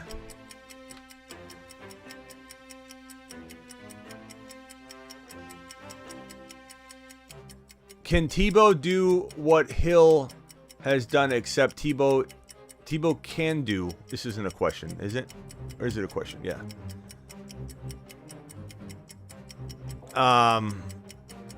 Tebow is listed as a tight. Okay, oh, I see what you're saying. The Bruce getting tricky on us. I think ESPN won't remove his tight end designation unless he goes in to start games. Like, let's say Lawrence, God, where's, knock on wood. If Lawrence went down, if Lawrence went down and Tebow came in as the quarterback, I believe ESPN would probably do what they did and remove his tight end designation, which I think is awful. When you've earned another role, another positional tag, you shouldn't take it away. In baseball, when you play shortstop all season and then you start playing second base and you get second base eligibility, does fantasy baseball remove your eligibility at the multiple positions? No. You know why Taysom Hill got his tight end eligibility removed? Because a lot of people cried and complained because they didn't think ahead that this guy's got multiple position eligibility. And he did. He earned every bit of it. There has never been a case where a player has earned his eligibility at multiple positions more than Taysom Hill. Okay? Taysom Hill earned those multiple position tags, and because everybody complained, and 11 people out of 12 in every league are going to have a problem with it because only one person can own him, of course the complainers were louder than the people that were like, hey, wait a minute, I used my creativity and patience and knowledge to go draft this man, toss him on my bench and wait like a hawk for Taysom Hill to get deployed as a quarterback or get quarterback play because I'm smart. And then everybody complains because they can't take advantage of it. We've had this debate before, and I'm on the wrong side according to a lot of people in this debate. But I don't care. It's how I feel. And Taysom Hill earned his tight end eligibility. And so I believe that if Tebow was moved to quarterback and started starting games as quarterback, yeah, you'd have a lot of people upset about it. They would remove it. Now, do I think Tebow's got a shot at that? No. Are we wasting our time on this? Yes. Dylan was a rookie in a COVID season. Tebow won't make the team. You're probably right, Corey.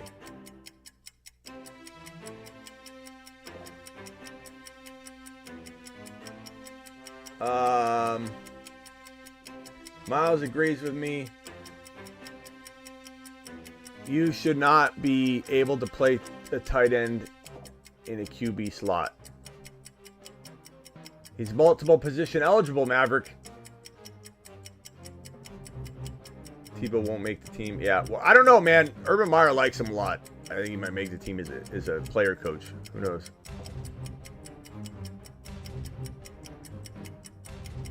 Noah needs to be... He's toxic. Noah can come back around. I have faith in Noah. Noah, be positive.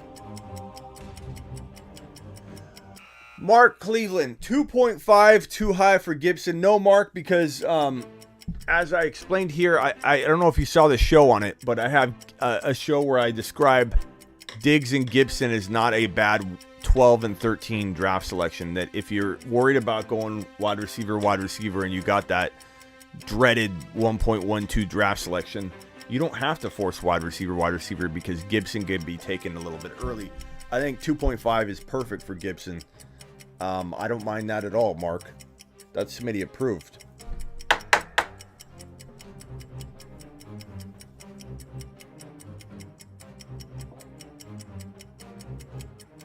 Rank my starters, please.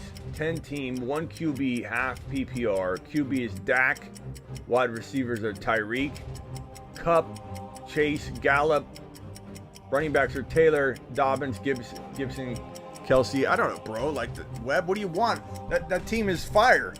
Like, you're coming in here flexing with a boss team. You want it? You want a 9.5? Webb, you got it.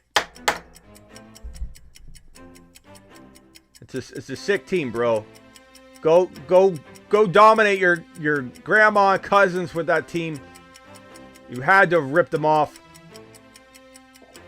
Those running backs are sick.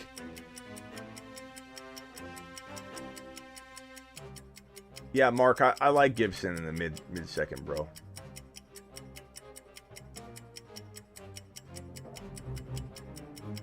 Is Keenan Allen at 3.2 10 team a reach? You know what? RSV, I don't think he's a reach. We took him in the Throne League, and I would have rather had a couple other guys. But I don't know. I feel like there's just other guys I want there. Jefferson, DK, Ridley, Gibson, maybe even JK Dobbins. Like, I like those guys over Keenan Allen, but that's me. Keenan Allen could definitely deserve and earn 3.2 value, but you're talking about a handful, not just one or two, literally like 2 handfuls of players I would rather have than Keenan Allen. And it doesn't mean he can't be a wide receiver 1. I just would rather have Jefferson. So I'm going to say a little bit of a reach, bro. A little bit. Just a little bitty poo. Mark Cleveland, who is on the board. Right, Mark? The door? Yeah, you're on the door.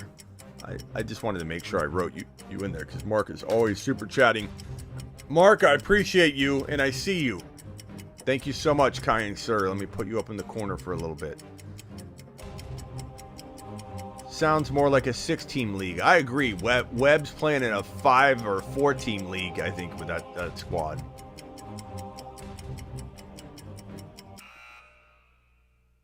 Are you coming out with a draft guide? Could make some profit. I'm just trying to be gentle with this one. I don't want... Last time I...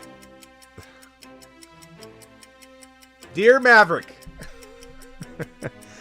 Dear Maverick. Not only do I have a draft guide, bro. I appreciate it. I'm trying to do this positively this time. I appreciate you looking out for me. But right here in front of your face, sleeperu.com. Or better yet, broski. Right here, smitty1.com, which links everything. I don't do draft kits. I do year-round content, Maverick. We don't shut it down at Sleeper U like a university, sleeperu.com. We don't shut it down, broski. Draft guides are for people that wait for rankings to be updated. Okay, my draft guide. This is not against you, Maverick. Okay, I love you, Maverick. You're the man. Wow, no, you're not dumb, Maverick. Stop doing that to yourself. This is not about you. This is about the concept, okay? So Maverick, just hold on a second. And attention, everyone. My draft kit will be out July 27th, but when it's almost too late to help you. I haven't worked on my rankings all off-season long, but I am an influencer on Instagram with 7,600 followers. And we will be executing our draft guide on July 27th, 4 days before your draft. It will not be updated. If someone goes down, you are responsible for knowing that. This draft guide will be out soon. We have draft guides available for a limited time, which means that there's no limit. I'm just saying that so that you'll all buy one fast. Draft guides come out soon. That's a draft guide, bro. That's a draft guide. Sleeper U, Maverick. And I need you there, Maverick. I need you there. You're a good sport. You're not upset. I need you to go to sleeper, the letter U, like a university.com. My university's open year round, bro. There's no shutting down, waiting out like that. I almost make draft kits too because people are looking for them. Like, all I'm going to do is just basically create a page that says this draft kit is around year round and it's called Sleeper U. I've got a draft kit. If that's what you want to call it, we're calling it draft kit, baby. I've got a draft kit. It's a year-round 365 draft kit. And it's called a website. And it's 365, and it's just for you, Maverick. It's waiting for you. We got one-on-one advice. I've got a text service right here, which I might have questions. Dang it. Like, watch this. I'm going to send Mark Cleveland a text right now. Mark Cleveland.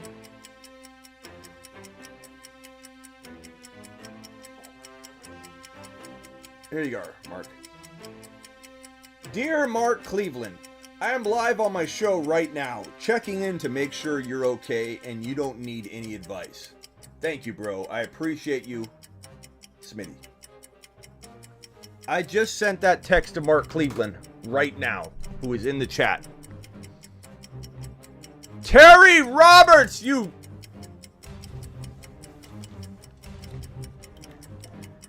Attention, Terry Roberts has just dropped yet another $20 super chat, and he's already on the door, but we're going to write him on the door again. Terry, you little rascal. You little rascal, Terry. And Maverick, I was just joking with you, kind of. Please go visit sleeperu.com. You can find everything at smitty1.com, just so you know. So Terry Roberts wants to be on the door once again. Alright. Terry Roberts, where are we putting you now? We've got Terry Roberts right here. We'll put Terry Roberts right above. We might have to take Watson down. We'll put Terry Roberts right above him. Terry, you can oversee Watson and keep keep an eye on them, okay? Terry Roberts. Thank you, Terry. There's no limit to being written on the door. And Terry Roberts is in the door league. Of course he is. Okay.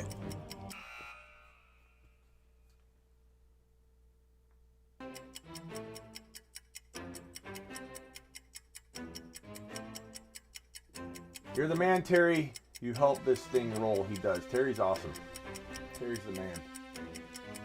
Okay.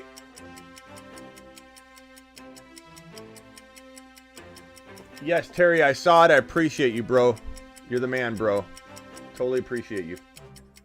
Okay. Nobody is giving more than a first for an older receiver in a volatile situation, but can always ask for more. I don't know what Abe's always answering questions and helping people. Thank you, Abe. What give out first? Brady's arm, Chubb's knee, or Urban's heart? Chubb's knee. I worry about Chubb's knee, man. Both of them. I might wait until MT has some good games, and while other teams find out.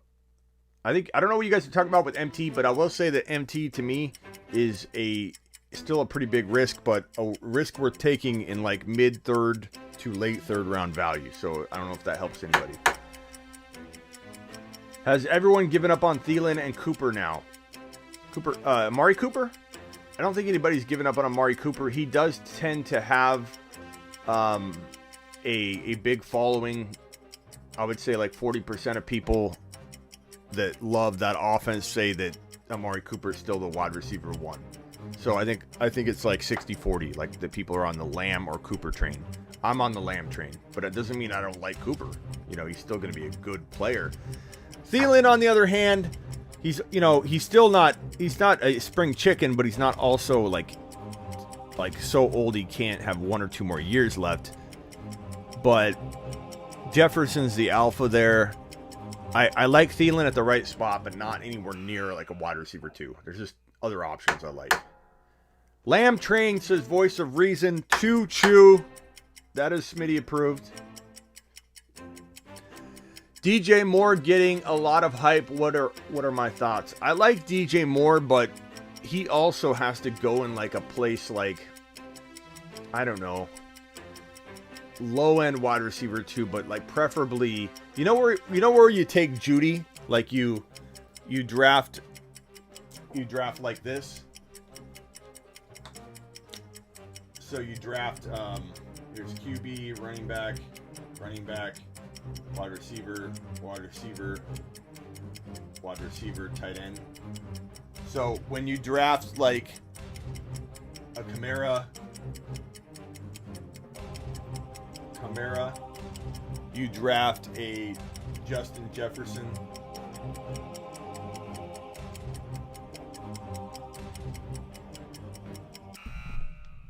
and then you draft trying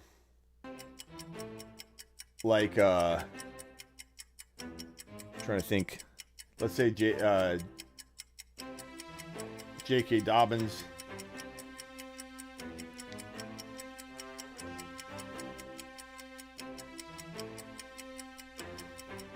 And then you take like let's just say you got lucky and you got Lamb.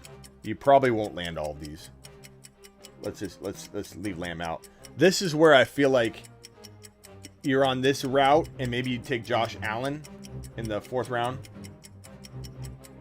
So you take Josh Allen in the 4th round, you take Kamara in round 1, you take Dobbins in 2 or 3, and Jefferson in 2 or 3, depending on which one falls. And then right here, you get DJ Moore. Like, that's where DJ Moore feels like he's wide receiver 2 good, is when you're taking DJ Moore on a team that's like balanced that way. But past that, I love him more as like a wide receiver 1. Tony Turley wants in the door league. Smitty, what is your opinion on stacking QB plus wide receivers on the same team in best ball? First of all, Tony the Tiger attorney, we got to put you on the door. I'm going to message you about being in the door league. Tony. I don't know if I should put Tony. I'll just put Tony Turley. Where are we putting Tony? Oh, we're putting Tony right next to the other Tony, Tony Soprano, which I have news about. Tony Turley going next to Tony. Tony Turley. Right next to Tony Soprano, which is fantastic. Look at that. Tony Turley right next to Tony Soprano. On top of that, Tony, I swear I'm going to get to your question in a second. But I have this news to share with all of you that just absolutely made me like fall down this morning almost. Like, this is some of the most exciting news that I had all week. Easily my favorite news all week.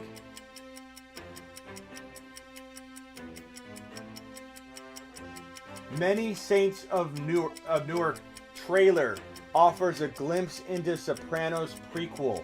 The Sopranos prequel is already filmed and it's coming out. I haven't read when it's coming out yet, but the Sopranos prequel is dropping very, very soon. I am so excited for this. It looks great. This is little Tony Soprano right here, and he's getting into the biz. I'm so pumped about this. I don't know if you guys are, but I am so pumped about it. I cannot wait. Tony, to answer your question, I'll kill the music and this will be the last question of the day unless somebody drops another super. But, in best ball, I do like it, Tony. It depends on the stack. So if we're talking about Adams and A-Rod, if A-Rod does return, then I absolutely love that in best ball. Diggs and Josh Allen are probably my favorite stack. Because I think it's the most potent offense in the NFL. Tyreek Hill and Mahomes as well, but I like Diggs and Allen more. Like, I'd rather have Diggs and Allen than Mahomes and Tyreek. I know that sounds crazy. I know Tyreek goes a little bit ahead of Diggs. I know Mahomes gets drafted a little bit ahead of Hill. But if we're talking in a best ball league, Tony, I'm all in on Allen and Josh Allen and Stephon Diggs because I think they're going to be ultra consistent. Like, that offense will produce. Allen's going to have very few low-scoring games. So that's one of my favorite stacks, whether it's best ball or not. If you talk about, like, other stacks like Cousins and Jefferson or something, like that, I'm not as into it because I feel like Cousins is very inconsistent. So if we've got to weather through inconsistent games sometimes from Jefferson because of Cousins, or that Minnesota offense, if we're relying upon it. And he may be consistent. And if they're down, they could throw a lot. So, but I'm just saying in general, I don't feel like it's going to have the consistency level that Allen can. And when you stack something like that, if you're not getting the very few bad games out of the quarterback in the stack, then it's not risky. Like, I love the Allen and Diggs stack.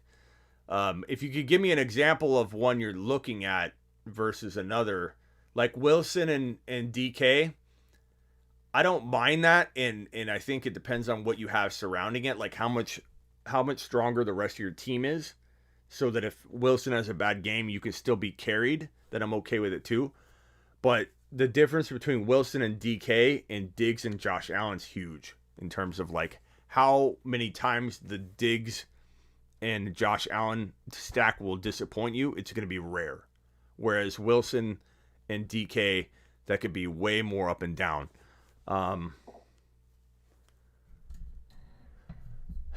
Tony looking like a mob. Tony, this is Tony Turley you're talking about right here. This is Tony Turley, the man, the myth, the legend. He does look a little bit like a mob boss. I'm not gonna lie, but we accept Tony for however he is on and off the show.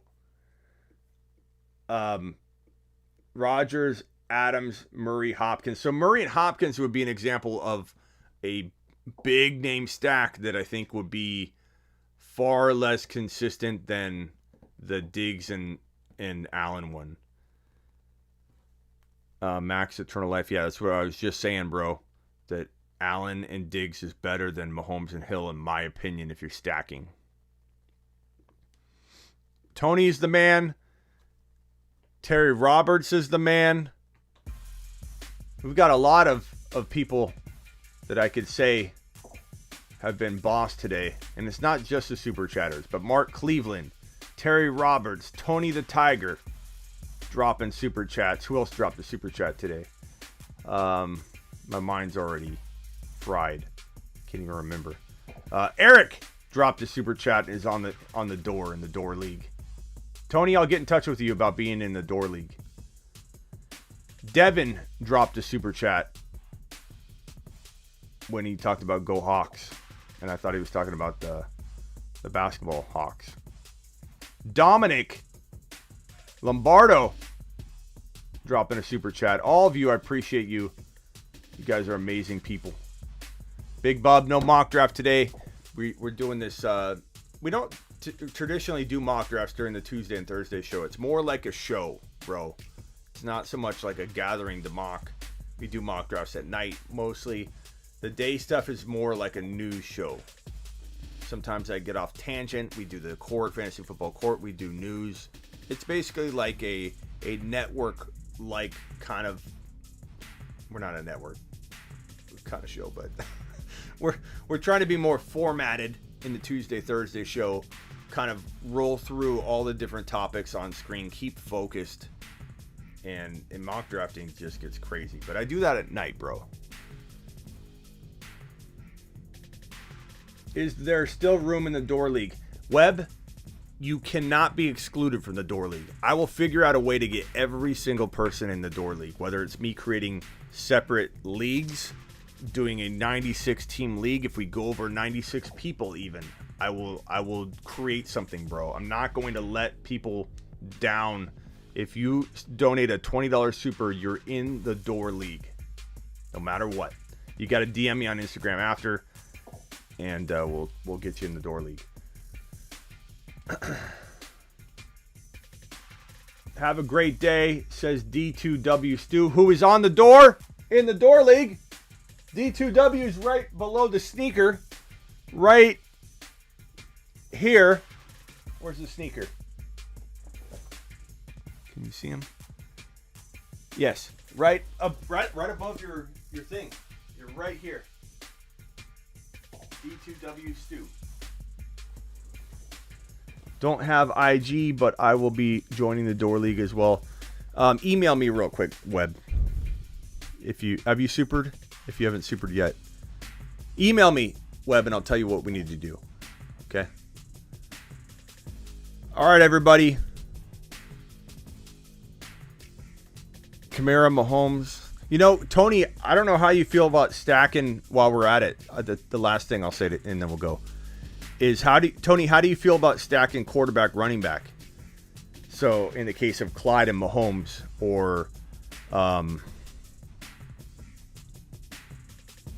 Lamar and JK, or how do you feel about that stack? Because I feel like it's a good stack to have because Mahomes and Clyde can still coexist and have good games together. But I feel like if they run heavy, you're kind of covered there. If they pass a lot and don't run, you're kind of covered there. Herbert and Eckler, great one, Brandon. I love the Herbert and Eckler stack. I kind of wonder if anybody likes stacking that way better than the quarterback wide receiver. I'm not saying that it's better. I'm just saying it's fun to talk about, and I'm curious what you guys think. Eckler and Herbert would be a good one. I don't like doing the tripod though. I don't know that I'd like having Allen, Herbert, and Eckler. I think you run into a lot of problems similar to when everybody and I even toyed around with it too, I'm not gonna lie. The Hunt and Chubb combination. That didn't work out very well. Clyde may pick up vacated targets. He's going to pick up vacated targets, Avery. I think Clyde's going to have 55, 60 receptions in 2021 pretty easily. He got phased out of the PPR aspect of everything last year. A lot of rookie running backs did. Clyde and Ridley or Najee Harris and Lamb. Give me Clyde and Ridley. As much as I love everybody on that list, bro. Clyde and Ridley. Easy. Tony says, in reference to stacking quarterback and running back, it's okay, but preferably with the big PPR backs. I agree. There's not a lot of good QB running back stacks. It's a good topic. I had A.J. Brown, Henry, and Tannehill last year. Worked most of the time. Yeah, it can backfire. It also depends on your supporting cast. You have a lot of other good players involved. Clyde is going to ball this year. I agree. Kamara, CEH, and Eckler. Yes, sir, Tony. Herbert, Eckler, and Allen is solid, Smitty. I'm not saying it isn't solid, but it could, if you don't have the right players around it. So you're talking about Allen in round 3, Eckler in round 2, and Herbert in round 5 or 6. Like, if you have, I think, good enough players around that, it could be okay. You could weather through some ups and downs. But I bet you might be better off drafting the players right around there that might be slightly above, like Eckler. Like, you're drafting a guy, you could draft like a Gibson or something. So you could have Herbert, Gibson, and Justin Jefferson over Herbert, Eckler, and Keenan Allen. You know what I mean?